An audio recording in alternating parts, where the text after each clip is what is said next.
दैया, बेचारे के हाथन की मेहंदी तक नहीं छूटी है और इतना ढेर सारा काम। बाप रे बाप, इतने बर्तन। आओ, लगता है चौधराइन ने पड़ोसियों के बर्तन भी इधर से मंगा लिए। क्यों, हमारे अपने घर में बर्तन कम है क्या? वैसे भी अपना काम खुद ही करना चाहिए। काम करते रहने से सेहत भी ठीक रहती है और रात को नींद अच्छी आती है। और एक बात तुम दोनों कान खोल कर सुन लो, खबरदार जो मेरे घर के मामले में टांग अड़ाई तो, समझे? अरे इतने बर्तन? जाओ, चलो यहाँ से। आ जाते हैं पता नहीं कहाँ से मुंह उठा के। बड़े आए थे उसके हमदर्द बनके। लेकिन एक बात तो है मम्मी। क्या? तुमने बेचारे को कुछ ज्यादा ही बर्तन दे दिए हैं। अरे मैं तो और देने वाली थी ताकि रात भर घिसती रहे। वैसे भी निरंजन रात भर आने वाला नहीं है। वो कहाँ गए हैं? बैंक मैनेजर से मिलने गया होगा। इसी महारानी की वजह से तो सारा मामला खराब हुआ है। मैनेजर को पटाने के लिए दारू वारू पिलाएगा और सुबह को लौटेगा। माँ, खाना तैयार है। अच्छा चल।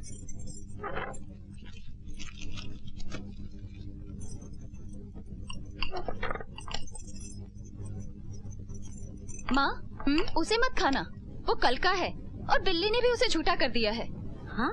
अरे तो क्या इसे फेंकेगी? इन्हें बुरा लग रहा है ना, तो डाल दे इनकी थाली में। घूम फिर कर सारी बातें मुझ पर ही क्यों आ जाती है? अरे मेरे कहने का मतलब ये था, इसे बहू तो खा सकती है कि नहीं? हाँ हाँ, वो क्यों नहीं खा सकती, वो तो है ही जूठन खाने लायक। हाँ, उसके लिए रख दे। बिल्ली का जूठा खाएगी तो बिल्ली की तरह बेवफा हो जाएगी, तब ये घर भी जल्दी से छोड़ देगी।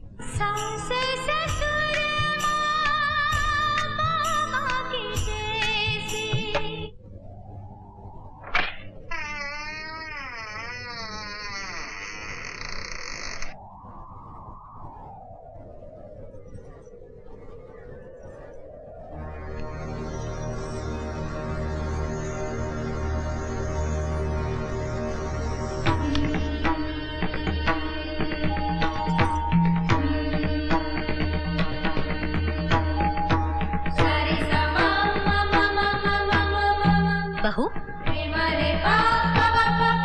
क्या बात है? माँ जी, मैं आप लोगों से कुछ कहने आई हूँ। कहो। मुझे मालूम है कि मैं जितना सहूंगी आप उतना ही ज्यादा जुल्म करती जाएंगी, फिर भी मैं आपका हर जुल्म सहती जाऊंगी। अगर आप ये सोचती हैं कि आपके जुल्म करने से मैं ये घर छोड़ दूंगी तो आप ये गलत सोच रही हैं।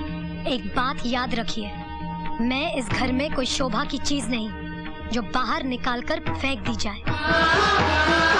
मैं इस घर की दीवार या छत भी नहीं जो तोड़कर नई बना ली जाए।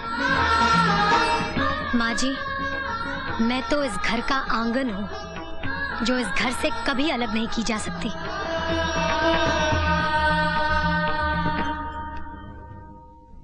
देखा देखा कैसे मुंह पर चोट करके चली गई। सब तुम्हारी वजह से हुआ है। मेरी ये समझ में नहीं आता कि हर बात घूम फिर कर मुझ पर क्यों आ जाती है। सबसे पहले तुम ही गए थे ना उसे देखने और आकर बोले साक्षात सरस्वती है। अभी का रूप देखा, दुर्गा लग रही थी। अब तो इसे निरंजन से ही ठीक कराना होगा। नहीं, मैंने खून नहीं किया। जब मैं अंदर गया तो उसका खून हो चुका था। ये सच है कि मैं मीना भाई के कोठे पे गया था। ये गलती मैंने जरूर की, लेकिन मेरा यकीन मानो, मैंने उसका खून नहीं किया। नहीं किया मैंने उसका खून। मेरे खिलाफ साजिश की गई है। मैं मरना नहीं चाहता पूजा। चलिए मैडम, मुलाकात का वक्त खत्म हो चुका है। पूजा, मैं मरना नहीं चाहता। मैं मरना नहीं चाहता पूजा। मैं मरना नहीं चाहता पूजा। मैं मरना नहीं चाहता। मैं मरना नहीं चाहता।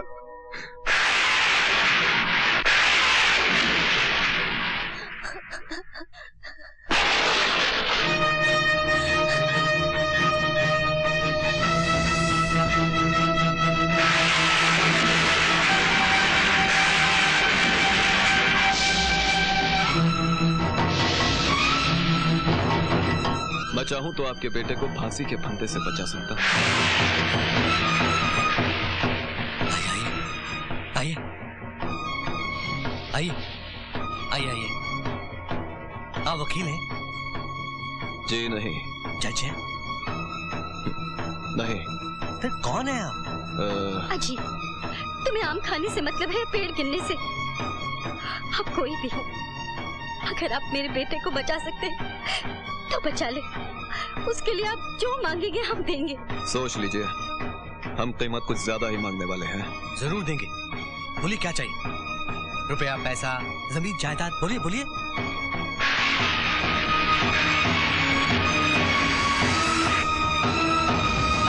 मुझे एक रात के लिए आपकी बहू चाहिए। क्या? एक बूढ़े बाप के लिए जवान बेटे की लाश से भारी और कोई चीज नहीं होती। अपने इन हाथों की ताकत को संभाल कर रखिए, वरना अपने बेटे की लाश कैसे उठा पाएंगे?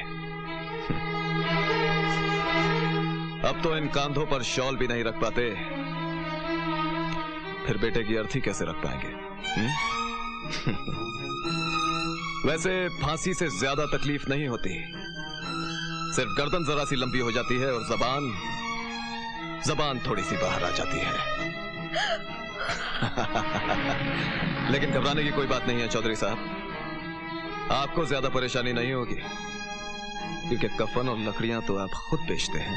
अगर आप अपने बेटे की जिंदगी बचाना चाहते हैं तो ये रहा मेरा पता।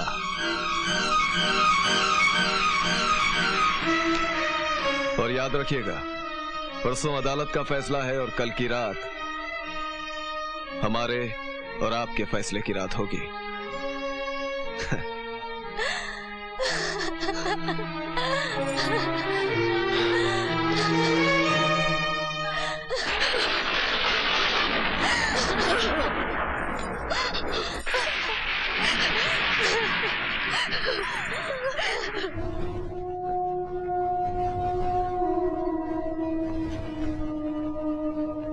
हे माँ, मेरे बेटे को बचा ले।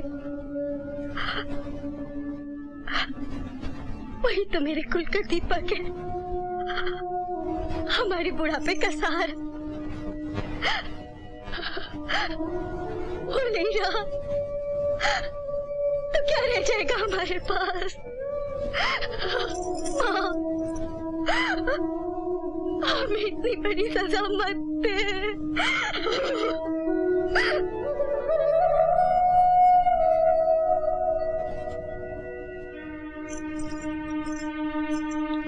चौधरी जी, आपको पहले से ही ब्लड प्रेशर की बीमारी है, आप जरा ख्याल कीजिए, वरना मर जाऊंगा तो अच्छा ही होगा।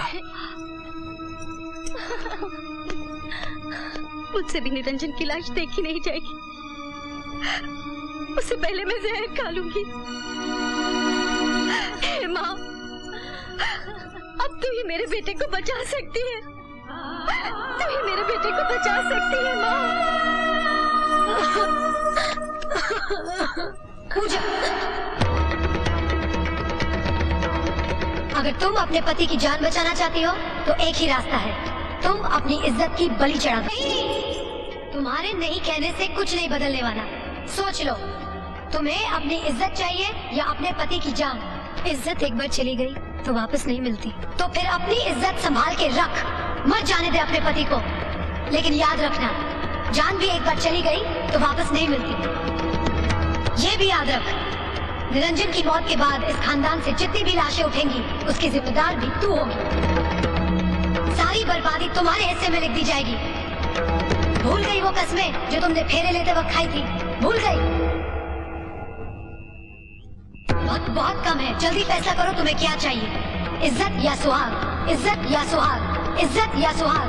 इज्जत या सुहाग? इज्जत या सुहाग?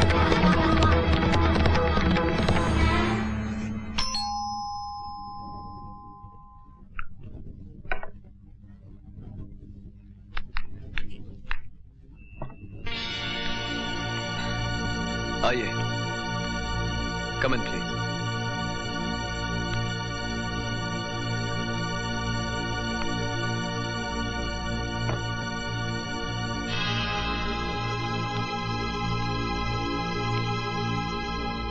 बैठिए।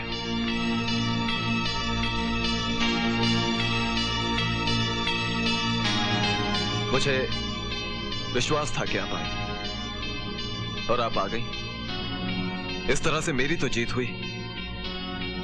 मर्द की जीत तब होती है जब उसकी मर्दानगी की जीत हो। अगर मैं आपको बहुत पसंद आ गई थी तो मुझे अपने प्यार में इतना पागल कर देते कि मैं आपके पास भागी चली आती। तब आपकी मर्दानगी की जीत थी। लेकिन ये क्या, किसी को सफेद कफन पहनाकर अपने पास बुला लिया। ये आपकी मर्दानगी की हार है। हाँ, ये आप मेरा ये एल्बम देखिए, मैं अभी आता हूँ।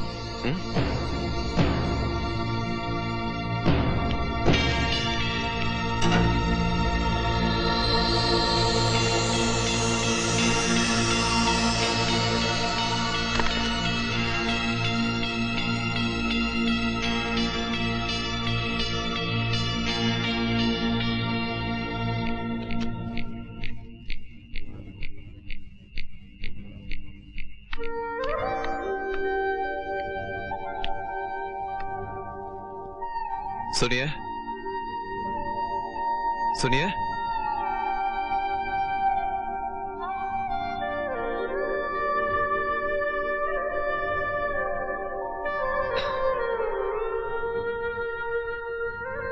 चलिए, बाहर आपका टांगा खड़ा है।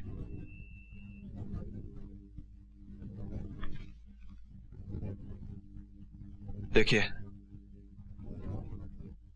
आप यहां से बाइज्जत जा रहे हैं और कल निरंजन भी अदालत से बाइज्जत रिहा हो जाएगा। आप फिक्र मत कीजिएगा, ठीक है? जाइए।